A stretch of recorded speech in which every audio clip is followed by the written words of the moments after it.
Hello నమస్తే, నేను journalist YNR. పిఠాపురంలో పోటీ చేస్తానంటూ పవన్ కళ్యాణ్ ప్రకటించిన కొద్దిసేపట్లోనే పిఠాపురం తెలుగుదేశం పార్టీలో అలజడి ప్రారంభమైంది. నిజానికి పిఠాపురంలో పవన్ కళ్యాణ్ పోటీకి సంబంధించి చాలా రోజులుగా వార్తలు వస్తున్నాయి. పవన్ కళ్యాణ్ అఫీషియల్గా అటువంటి స్టేట్మెంట్ ఇవ్వకపోయినప్పటికీ పవన్ కళ్యాణ్ అక్కడ పోటీ చేయొచ్చు లాంటి ప్రచారం జరుగుతోంది. అయితే భీమవరం, గాజువాకలోనే మళ్ళీ పోటీ చేస్తారు లాంటి ప్రచారం కూడా జరుగుతోంది. సో పవన్ కళ్యాణ్ తాను పోటీ చేసే స్థానానికి సంబంధించి ఇప్పటివరకు ఎటువంటి క్లారిటీ ఇవ్వలేదు. అయితే పిఠాపురం నుంచి గతంలో ఇండిపెండెంట్గా పోటీ చేసి విజయం సాధించిన వర్మ ప్రస్తుతం తెలుగుదేశం పార్టీలో ఉన్నారు. వర్మ ఆ స్థానం నుంచి పోటీ చేయడానికి సంబంధించి ఆసక్తి చూపిస్తూ ఉన్నారు. వైఎస్ఆర్ కాంగ్రెస్ పార్టీ ఇప్పటికీ అక్కడ అభ్యర్థిని ప్రకటించింది. వంగ గీత క్యాంపెయిన్ చేసుకుంటూ ఉన్నారు. సో వర్మ ఎట్టి పరిస్థితుల్లోనూ ఈ స్థానం తెలుగుదేశం పార్టీ తీసుకుంటుంది అంటూ భావిస్తూ వచ్చారు.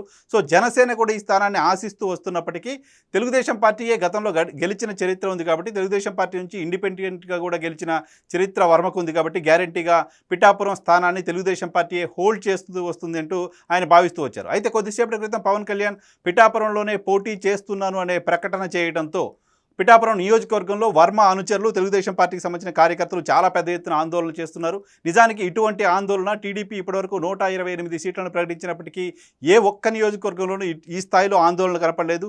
జనసేనకి ఇప్పటికే 21 స్థానాలు ఇస్తామని చెప్పినప్పటికీ, జనసేన 6 స్థానాలకు సంబంధించి అభ్యర్థులను ఇప్పటికే ప్రకటించినప్పటికీ ఆ 6 స్థానాల్లో కూడా ఈ స్థాయిలో వ్యతిరేకత కనపడట్లేదు. కానీ పవన్ కళ్యాణ్ నేరుగా పోటీ చేస్తానని చెప్తున్న స్థానంలో తెలుగుదేశం పార్టీకి సంబంధించిన నాయకులు, కార్యకర్తలు బయటకు వచ్చి తెలుగుదేశం పార్టీ కండువాలను కాల్చేస్తున్న పరిస్థితి, తెలుగుదేశం పార్టీ కండువాలను నిప్పుతో కాల్చేస్తున్న పరిస్థితి చూస్తున్నాం. తెలుగుదేశం పార్టీ అభ్యర్థి ఇక్కడ రంగంలో దిగాలని డిమాండ్ చేయడం చూస్తున్నాం. తెలుగుదేశం పార్టీ అధిష్టానం తన నిర్ణయాన్ని వెనక్కి తీసుకోవాలని చెప్పడం చూస్తున్నాం. పవన్ కళ్యాణ్ ఇక్కడ పోటీ చేస్తే మేము సహకరించము అని చెప్పడం చూస్తున్నాం. పవన్ కళ్యాణ్ ఇక్కడ పోటీ చేస్తే కూటమి ఓడిపోవడం ఖాయమంటూ నినాదాలు చేయడం చూస్తున్నాం. అవసరమైతే వర్మ ఇండిపెండెంట్గా పోటీ చేయాలంటూ ఆయనకు సంబంధించిన అనుచరులు ఆందోళన చేయడం కూడా చూస్తున్నాం. సో మొత్తంగా ఇది ఒక షాకింగ్ న్యూస్గానే జనసేన పార్టీకి సంబంధించి చూడాల్సిన అవసరం ఉంది.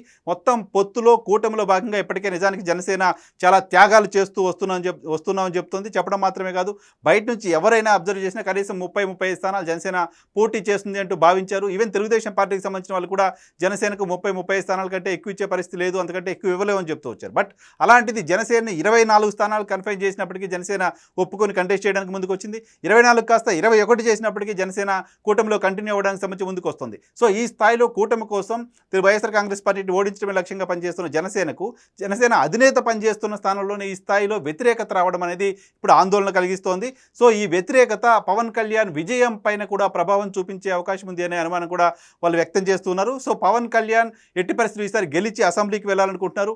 ఈ చాలా బలంగా క్యాడరు, బలంగా నాయకత్వం ఉన్న పిఠాపురం నియోజకవర్గంలోని తెలుగుదేశం పార్టీ సపోర్ట్ చేయకపోతే పవన్ కళ్యాణ్కి అసెంబ్లీకి వెళ్ళడం ఖచ్చితంగా కష్టంగా మారే పరిస్థితి ఉంటుంది. అయితే పవన్ కళ్యాణ్ అక్కడ పోటీ చేస్తామని చెప్తున్నప్పుడు, పవన్ కళ్యాణ్కి పిఠాపురం నియోజకవర్గాన్ని ఇస్తున్నప్పుడు ఎందుకు తెలుగుదేశం పార్టీ ఇప్పటివరకు తమ క్యాడర్ని కన్విన్స్ చేసుకోలేకపోయింది?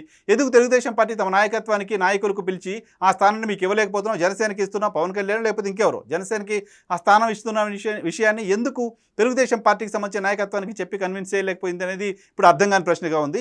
చాలా నియోజకవర్గాల్లో అటువంటి అడ్జస్ట్మెంట్స్ తెలుగుదేశం పార్టీ చేస్తూ వస్తుంది. రకరకాల కారణాలతో మీకు సీట్లు ఇవ్వలేకపోతున్నాం అంటూ చెప్తూ వస్తుంది. సీట్లు ఇవ్వని వాళ్ళని ఇంకో నియోజకవర్గానికి పంపించడానికి సంబంధించిన ఏర్పాటు చేస్తూ వస్తుంది.